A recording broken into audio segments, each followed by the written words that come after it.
Happy New Year! Let's grab some tea and discuss inspiration.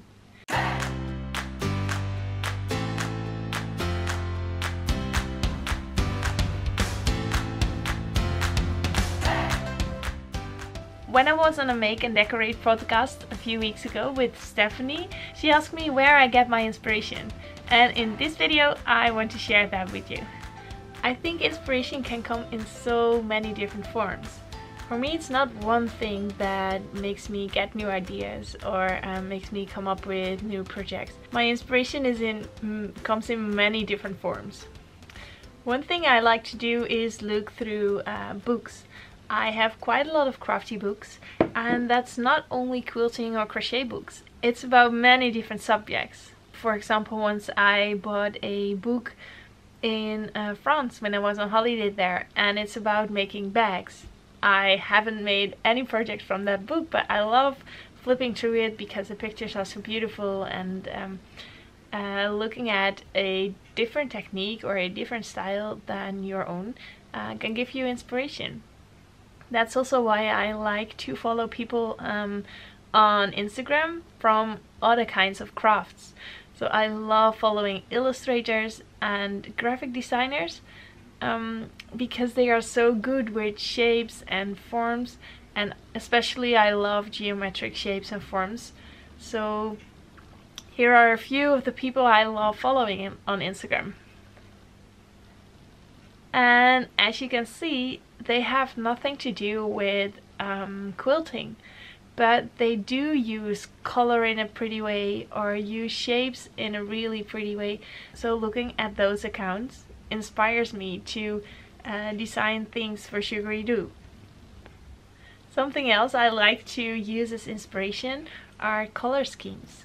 So on Pinterest, for example, you can search for color schemes or put in a color combination like aqua and red, which I used for a quilt once.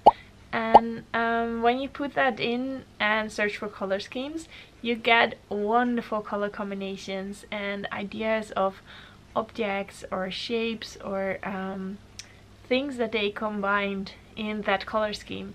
And that on itself is very inspirational. And looking at those things doesn't need to get an idea straight away. It can plant a little seed of an idea of something that you like. It could be just a little detail. And when I get such insights or little things that I like, I always put it down in my journal.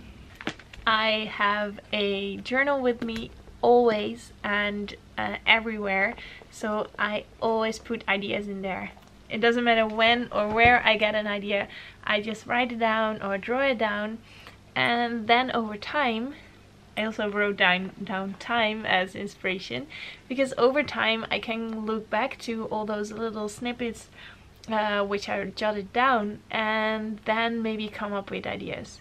So the idea for the tree house quilt, for example, is one I had a long time ago. Here you see my first sketches when I put them on Instagram. I was just playing around with some straight line drawing and just filling in some colors, and that eventually led to the tree house quilt. But that was already so long ago that I started that idea. So I guess time can do a lot of good for your ideas and to let that inspiration grow. Something that also brings me a lot of inspiration is going through materials.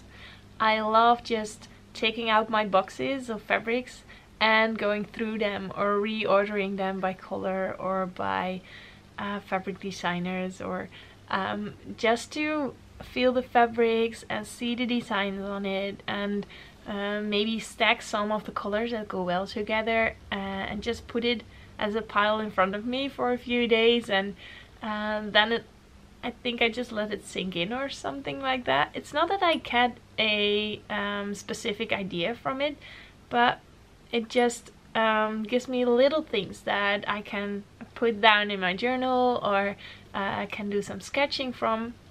And often I don't do anything with it, but when I put down a lot of those little ideas, Sometimes there's just one thing that pops out and that I want to explore a little bit further. So also going through my just sitting in front of these cases with all the yarn, I really love it. I can sit in front of it and think, oh, I want to make this and I want to make this and I would want to try that in that color.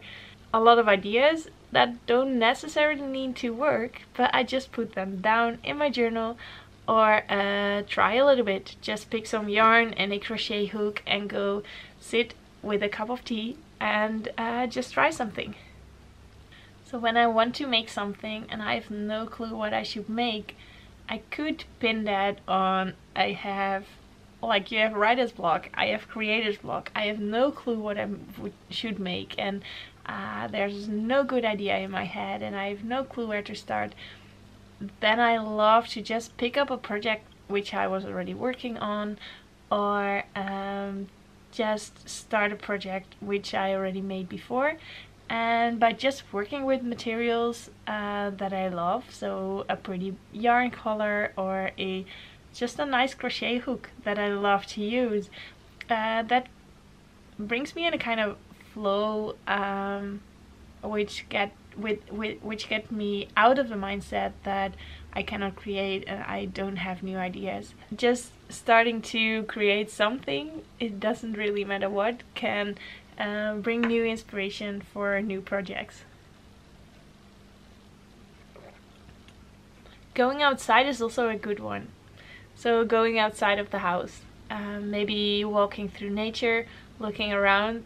There are always such beautiful colors outside that can really spark an idea for a new project. But also buildings and bridges. For example, when I sat in a train, looking outside and watching bridges and buildings go by and just doodling those in my journal, which gave a lovely theme for maybe a new improv quilt, for example. So all those ideas, I haven't done anything with those ideas, but they are just sitting in my journal, and maybe when I go through them I can combine them with a specific set of fabrics, for example, and then it all of a sudden becomes a new quilting project. And of course, meeting other creatives also helps with inspiration. So when you meet other creatives, ask them about their latest projects, or ask them about their favorite brands of yarn, or favorite quilt pattern designers, or their favorite quilt fabric designers. That can inspire you to get new ideas, to look at new projects, see other styles of the craft that you do. It's just lovely to see what other people make, and I think I can always learn from the work that others do. And of course, in the same area is visiting a yarn store or a fabric store, where you see projects from the quilt store, or projects from regular visitors maybe, or visit a quilt bee where you see others at work. All those things can really inspire me.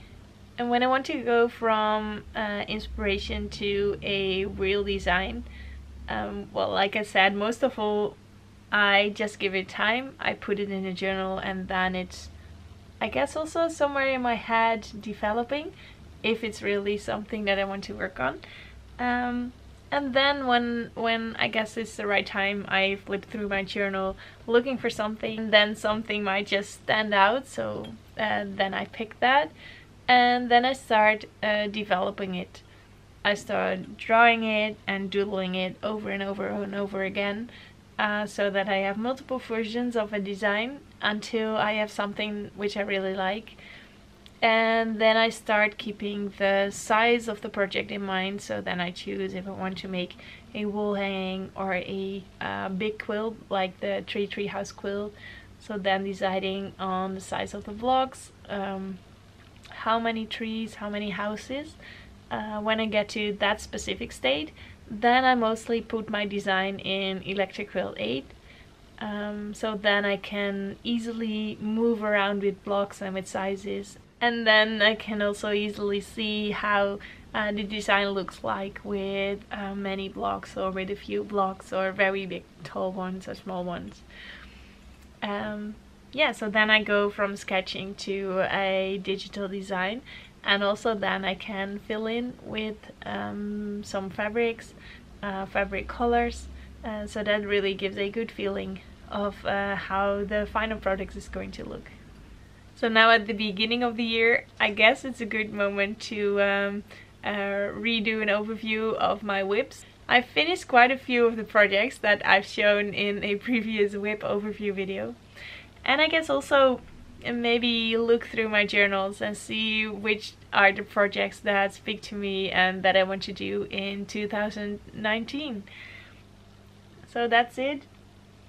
That's the end of my cup of tea, and also the end of this video. That is where and how I get my inspiration, and very briefly how I use that to turn it into new projects. I wish you all the best for the new year. I hope you will be making many beautiful crafty projects which you enjoy making, because that is the most important part.